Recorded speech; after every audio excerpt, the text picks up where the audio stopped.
Well, welcome everyone. I might get us started.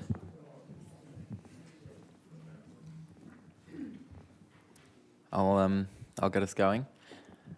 Members of the public are advised that the meeting will be live streamed and recorded, and the live stream and video recording will be made publicly available on YouTube and Council's website. And welcome all to the final meeting of this Council term, which is a very, very significant one for all of us. I'll start by acknowledging the traditional owners of the land. Nillumbik Shire Council respectfully acknowledges the Wurundjeri Woiwurrung people as the traditional owners of the country on which Nillumbik is located. We value the significance of the Wurundjeri people's history as essential to the unique character of the Shire. We pay tribute to all First Nations people living in Nillumbik, give respect to elders past, present and future, and extend that respect to all First Nations people. We respect the enduring strength of the Wurundjeri Woiwurrung and acknowledge the ongoing impacts of past trauma and injustices from colonial invasion, massacres and genocide committed against First Nations people. We acknowledge that sovereignty was never ceded. Wurundjeri Woiwurrung people hold a deep and ongoing connection to this place.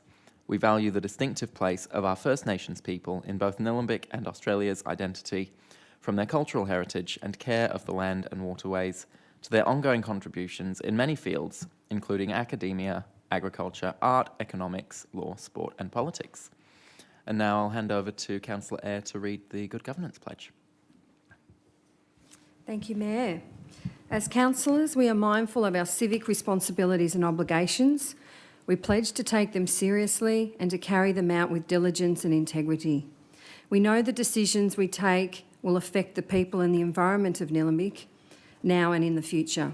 We undertake, therefore, to make sound and principled decisions of lasting value in a spirit of fairness and for the good of all. We also pledge to serve the needs and well-being of the community and the environment in an open and honest manner and to the best of our abilities. Thank you, Councillor Eyre. There are no apologies. Are there any conflicts of interest, councillors?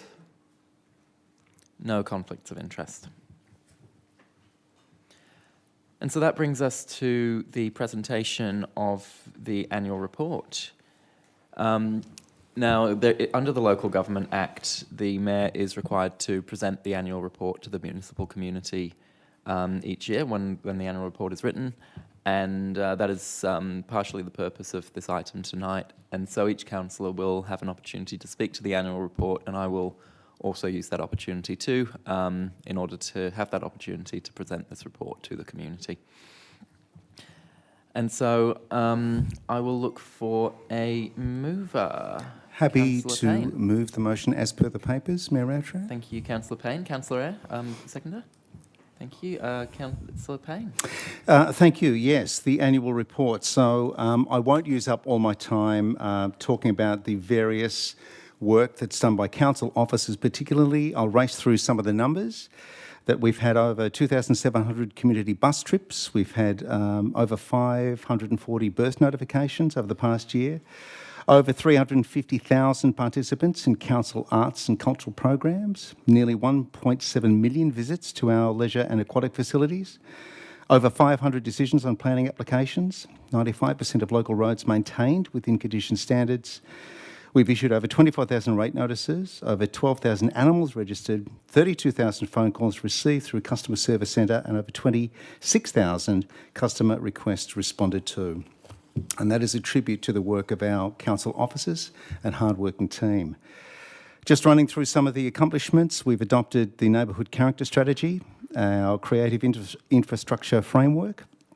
We've completed key actions in the Council's Climate Action Plan, and that's an important part of the work of the last 4 years of this Council.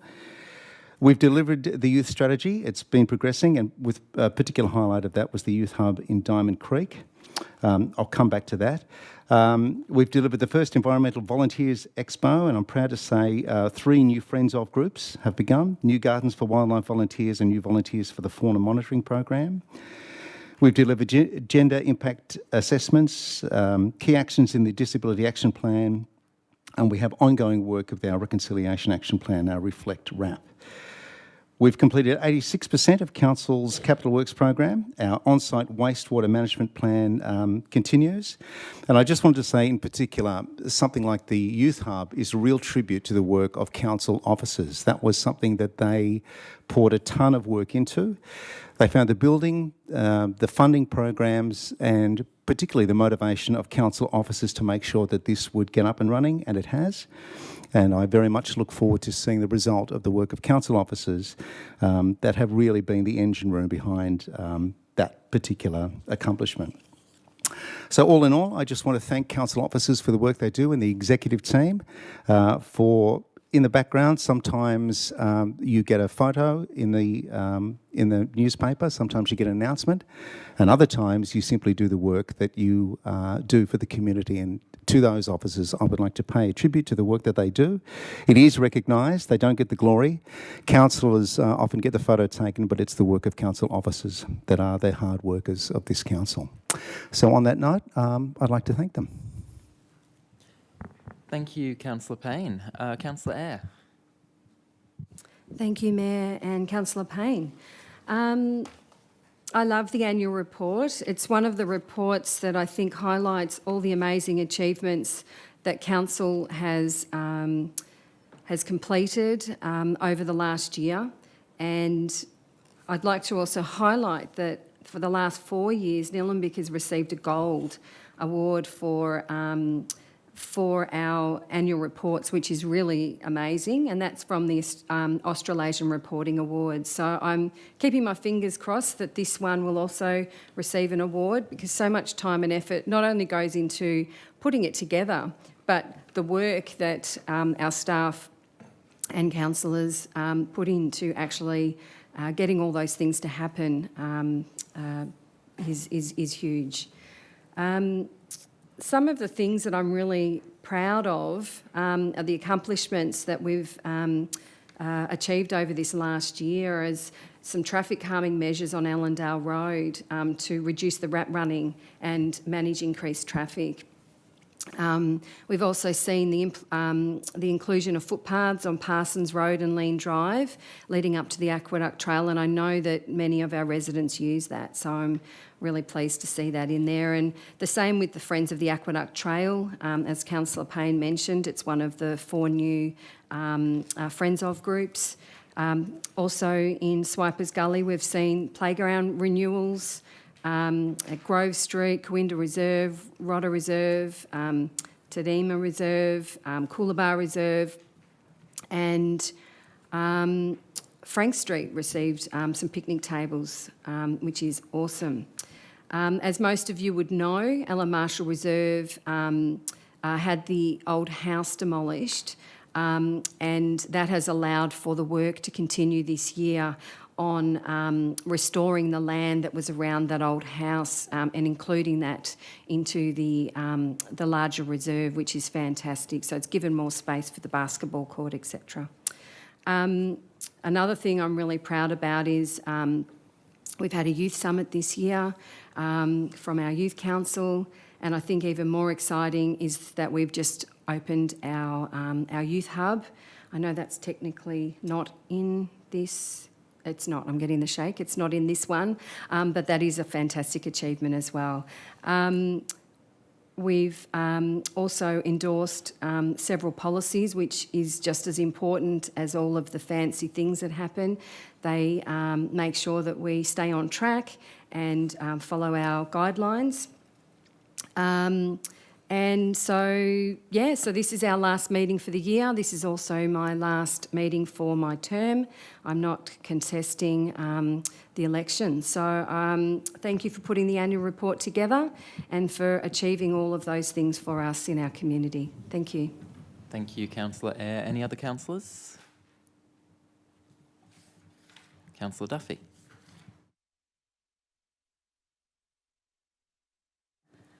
Good evening, everyone. Tuning into this last council meeting for the 2020-24 term. Councillors, staff, those in the gallery and those at home. The annual report being presented tonight contains a snapshot looking back over the 2023-24 financial year at what Council has done and how Council has worked with the community to deliver projects and services to benefit our people, our places, nature and our climate. I encourage everyone to have a read and consider how you fit into the story and to assess Council's reporting on financial and community grants. Putting community at the heart of Council has been my mission. I've approached the role conscientiously and with compassion, actively connecting with as many people and community groups as possible. As the elected representative for Edendale, the last 4 years as a councillor of Nillumbik Shire has been an honour to serve the people of Nillumbik and to be your voice advocating for improved services and efforts to address your issues. At the heart of this has been listening, having meaningful conversations, facilitating connections and solutions to problems, whether that be to enhance economic development, improve health and wellbeing, roads and transport, or protect the environment, all of the things that are mentioned in the annual report.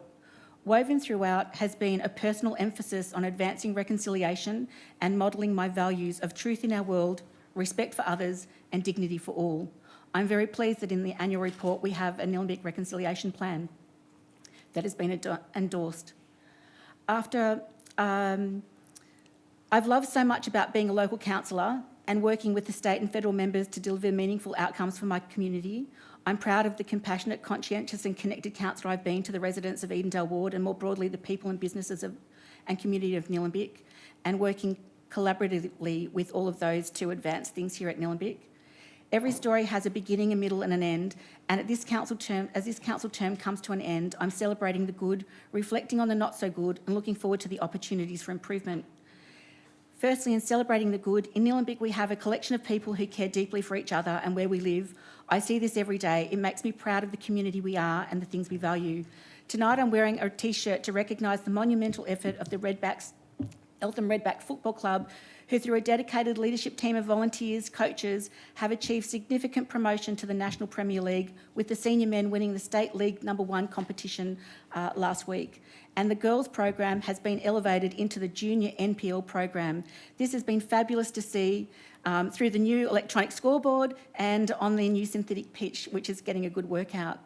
I celebrate Eltham Football Club and Eltham Junior Football Club and Eltham Cricket Club. I congratulate everyone involved. I celebrate Eltham North Cricket Club and the Eltham Tennis Club, the Scouts, the Men Shed with their 10th anniversary, the Lions Club who've been awarded the National Community Group of the Year. There's a lot more to say, but I'm running out of time. We were given an indication last week that we'd have a little bit longer than our normal 3 minutes to speak to this matter, but this afternoon that's been changed. So in reflecting and noticing that my time is up, I would just like to wrap up for a moment, if I may, Mayor. Just quickly, thank you. Thank you. Just reflecting on the not so good. In the annual report, seeing the photo of councillors where my hair is growing back reminded me of my breast cancer diagnosis and the difficulties that people in our community face every day dealing with life. As a council and a community, we've dealt with floods, COVID, rising costs of living and a housing crisis. As a councillor, I've experienced challenges in doing the role. Lastly, looking forward to opportunities for improvement and returning to my personal values of truth, respect and dignity, I'd like to see the new council ensure that a fair and transparent processes and procedures are followed. If you could wrap up, Councillor Duffy, Yes, it's been almost a minute. I will. Thank you. I'll just finish this last sentence. I would like to see the new council ensure that a fair and transparent processes and procedures are followed by all, especially in the event where the CEO proposes to implement protocols on councillors to ensure such protocols are not harmful. That's time, Councillor Duffy. That's time. Thank you.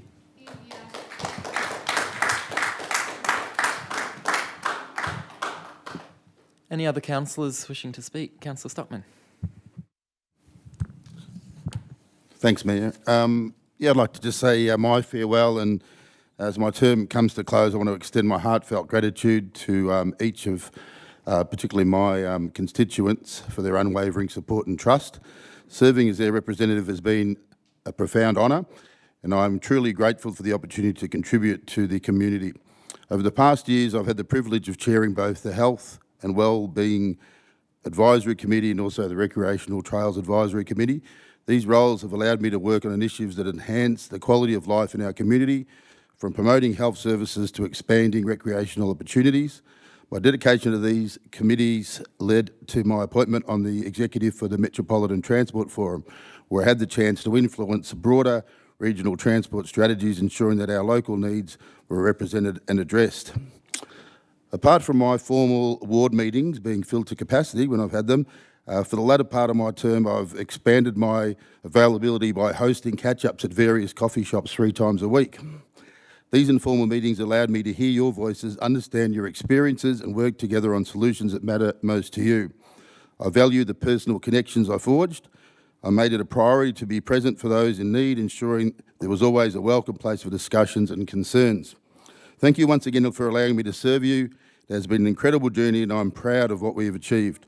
I look forward to seeing how community continues to thrive and grow, and I hope the next Blue Lake Ward councillor can continue to strive to build and repair roads and shared trails, in particular through Plenty and Yarrambat leading up and along the Plenty River. Thank you, Councillor Stockman. Any other councillors? Well, I'll speak to this one as well. Look, it was a pleasure to read the annual report, to all 200 pages of it. Wasn't a quick job, but I thoroughly enjoyed it. Just to see the amount of work that this council has done over the previous financial year. There really is so much in there, and it's something to look back on and be proud of. So the annual report covers the period of the last financial year, and so it's funny reading it and going, well, the biodiversity strategy isn't finished yet. Well, yes, it is, but it's been a few months since the end of that period, and the annual report talks to the development of that strategy and our urban tree canopy strategy. It talks to the capital works that we've done across the Shire, not just the successful ones, but also the challenges we've had as well. We've been open and honest about that in the annual report. And it also talks to the many events that we've run and all the good work that we've done in the community. It wouldn't do it justice to try and summarise really each individual aspect of the report here. So I really do encourage everyone to have a flick through it, particularly looking at the final section, which breaks down the 3 key pillars of our council plan and all the work that's been done under each pillar. And it also shows where ratepayers' money has been spent. And I think that's a really good way of showing that we do put it to good use. All the work that we've done, and you can see how much it costs for each element of the council plan, each business function.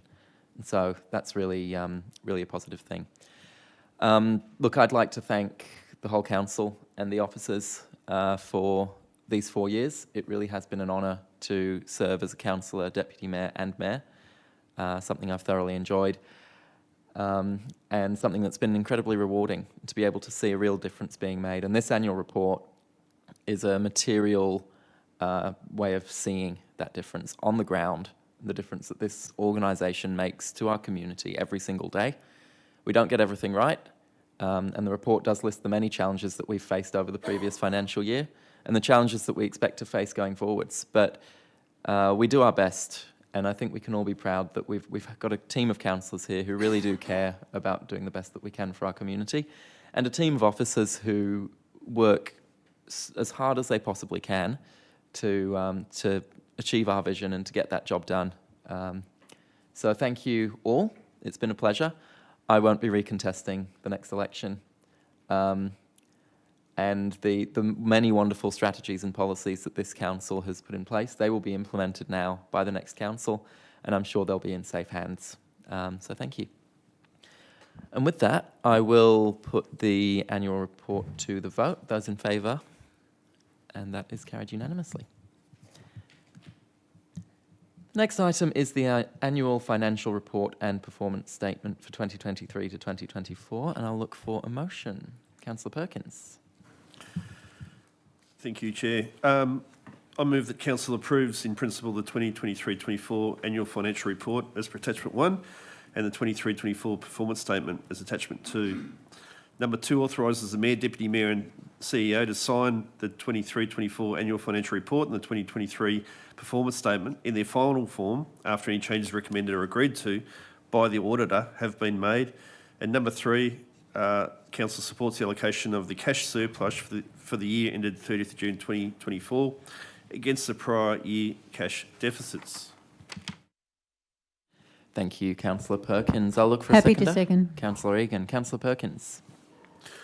I think the key takeaways at the moment is that the audit work has been completed by Council's external auditors, and officers have prepared drafts of the 23-24 financial report and the performance statement, and they're attached in the agenda. They'll be submitted to the Auditor General. A copy of these statements forming the in-principle statements are in the agenda, as I said.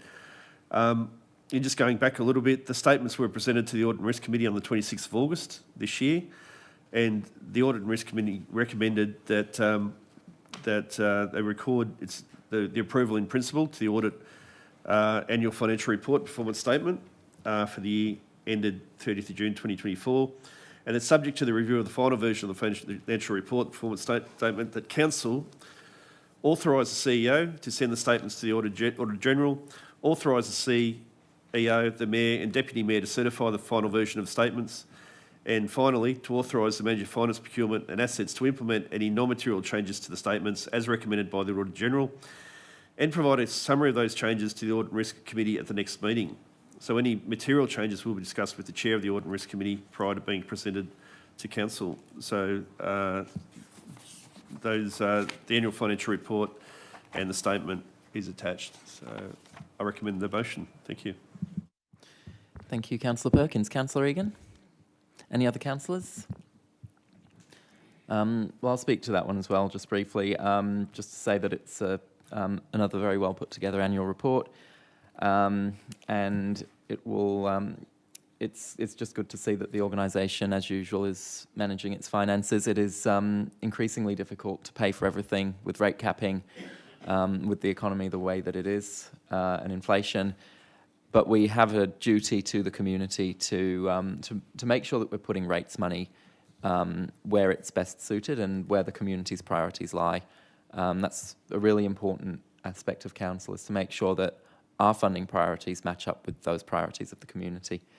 And that's something that council over the coming years will have to start assessing as the budget tightens, which we expect it will. But we are still in a strong financial position, thanks to our incredible finance team, who make sure that every cent goes as far as it possibly can to benefit the community. And so with that, I will put the finances to the vote. Those in favour? That is carried unanimously. The next item is the Audit and Risk Committee meeting of August 2024. I'll look for a motion. Yes, Councillor Mayor, Egan. I'm happy to move the recommendation. Thank you, Councillor Egan, as per the papers. Yes. I'll look for a seconder. Happy to second. Councillor Eyre. Councillor Egan. Thank you, Mayor. This was the last Audit and Risk Committee for this particular council in this particular term. As you've already just heard Councillor Perkins go through some of the details. It's where the items that were considered at that last meeting were the draft Fargo Audit Management Letter and closing reports, our annual financial reports and performance statement for the year ending June, and the internal audit report, as well as council expense policy, cybersecurity dashboard and rates in arrears report. It's a bit hard to make all of the above sound a bit sexy, but suffice to say that the Audit and Risk Committee were very happy with the way that our financial team and indeed Jeremy's team manage all of this. So we're one of the more green light councils in that area. So I'm very pleased to move the recommendation, and also congratulate Vince and his team and Jeremy and his team for, especially Jeremy, he goes under the radar a little bit because it's not something that's got big shiny ribbons that he oversees, but he makes us all look good, and the rest of the staff. So well done. Thank you, Councillor Egan. Councillor Eyre. Any other councillors? I'll put that to the vote. Those in favour? That is carried unanimously.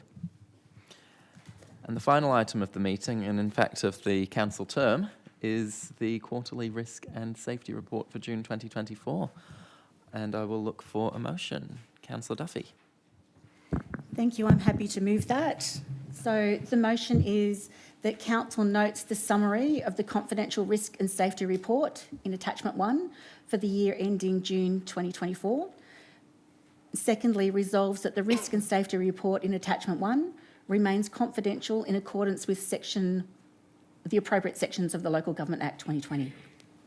Thank you, Councillor Duffy. I'll look for a seconder. Councillor Egan, Councillor Duffy. Thank you. I won't go into the report itself because it's confidential, but to know that it's important that council does manage risk and safety, and we have appropriate risk and safety registers and ways of observing what's happening in all sorts of areas. So whether that's people having accidents on the job, whether that's people having accidents on our trails and paths and things like that. I think the thing that is very important to me, and it was touched on in the annual report and also in the Audit and Risk Committee, is looking at health and safety and wellbeing. In the annual report, it states that safety, health and wellbeing council recognises that it has a legal duty of care under the Occupational Health and Safety Act 2004 to provide and maintain a safe and healthy working environment for employees, for councillors, contractors, customers and visitors. So feeling safe and free of bullying and intimidation is a human right, and it should be something that we all stand up for.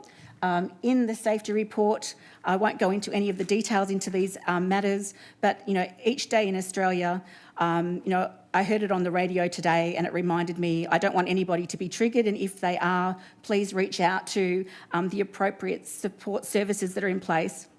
But this is a real issue, and it was on our national broadcaster today. It's in the papers saying that each day in Australia, 9 people die by suicide. 15 try to take their own lives, and thousands more are affected by suicidal thoughts or distress, with devastating impacts for families and communities. It comes amid alarming figures showing 3/4 of Australians are feeling elevated levels of distress, pushing support services to the brink. So through council and our activities with our health and wellbeing plan, with the various work that we do, council is trying to help make a difference in the lives of people. And when it comes to risk and safety, safety is important for everybody. And I just wanted to make that point because it's topical and it's being broadcast today. And in the difficulties that various people experience, we need to make sure that we don't have a bystander culture. And in the Audit and Risk Safety report, at the Audit and Risk report, I noticed some of the in reading some of the information there, it talks about bystander training as well within council. So that's where I'd like to see that all members of council, councillors, council staff, directors move forward without having a bystander approach when they see things that might be harmful when it comes to risk and safety. So with that, I will close off what I've got to say and thank the officers for the very valuable work that they do across all of the areas of council, and with a report like this, with the seriousness that it should be afforded. Thank you, Councillor Duffy. Councillor Egan. Thank you, Mayor. Just a couple of comments on some of the items in here, and people can see for themselves some of the increases. And I think the biggest thing that we've had to combat, particularly this year, is the increase in insurance premiums, which is out of our control. But I'm advised by the aforementioned Jeremy Livingston that we are doing better than a lot of other councillors. So again, well done, Jeremy, to you and your team for that. It's some of the increases in insurance over the board have gone, between 30 and 40%. So we're doing well to stay one of the lowest prices for insurance in Victoria. Thank you. Thank you, Councillor Egan. Any other councillors? Well, I'll speak on that one briefly. It is the final opportunity I'll get this council turn. Look, it is a very useful report to read as a councillor, and there's a good extract of it there in the papers that anybody can look at, which is useful to see those high-level stats. I think psychosocial safety is particularly important in the corporate world at the moment, and bystander training is important, and I certainly would never be a bystander if I saw something going wrong, particularly from someone higher up upsetting people lower down. And I like to think I'm the type of mayor who would never allow that to happen and would take active steps to prevent it. And so with that, I will put this one to the vote. Those in favour? That is carried unanimously. And that's the final meeting of the final item of the council term. And so I will close this meeting at 6 p.m. Thank you, everybody.